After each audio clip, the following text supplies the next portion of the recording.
What should you expect from the review program? The review is an optional course that you may consider, but why do you need to take a refresher course? Who among you have experienced taking the board exam? If you have not had that experience, taking the exam would be quite nerve-wracking because you do not have an idea on how the exam will be unless you're a retaker. Even then, as a retaker, it will not give you an advantage for the exam questions, only the experience of taking it. Why would it not give retakers an advantage? The goal of PRC is to always give new questions, though sometimes each member of the board may consider focusing on a particular subject that was not given much attention on the previous exam. Do not ask me what questions on the exam will be, as I cannot answer you. I can only give you an idea of the exam questions and the probability of them ending up in the exam, as well as the previously asked questions from the previous exams. For us to get the best results, we will start the program with a diagnostic test based on the subjects that you are going to take in the exams. At the end of our course program, you will answer the same set of questions to determine how far you have progressed with what we expect you to know as basic knowledge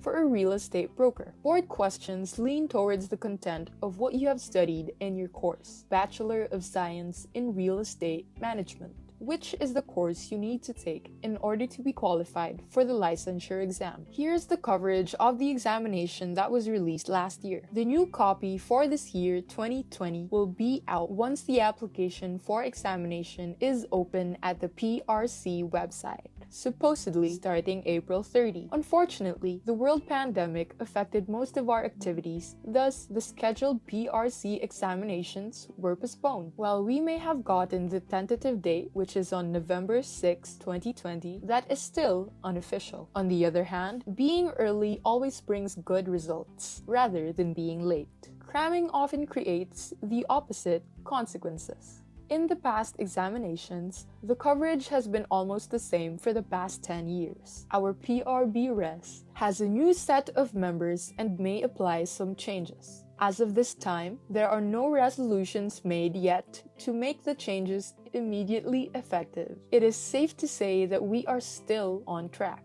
If you noticed, the coverage is divided into 3 parts. Our on-site review days were also divided into 3 weekends. Since our course program changes our mode of instruction, we are taking the 2 weekends, which is 4 days, in an e-learning platform. Online synchronous learning compared to on-site poses many problems for both students and speakers. For that reason, we created a more flexible program as a solution. Students can take the 4-day program within the month and manage their own time to learn the material and content. Now, let's proceed to how the subjects will be broken down. The first part to be uploaded are the 4 subjects included in General or Fundamentals. It will be composed of the 2-day lecture. The subjects are arranged as shown in the next slide. These are the subjects that will be covered in the examination. We arrange the discussion chronologically, meaning from basic to advanced subjects. There will be a 100-question test with an equivalent weight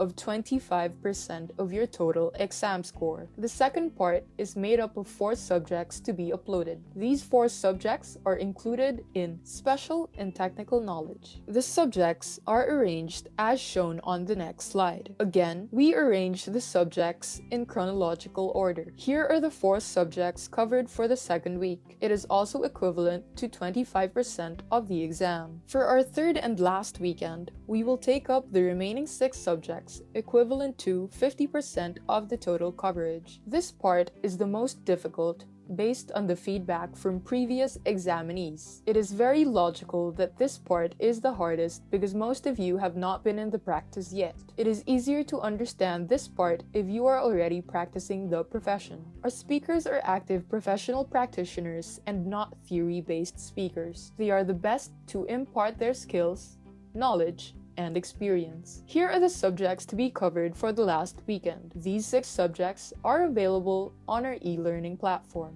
You may tackle these subjects for 2 weeks to extend hours studying professional subjects.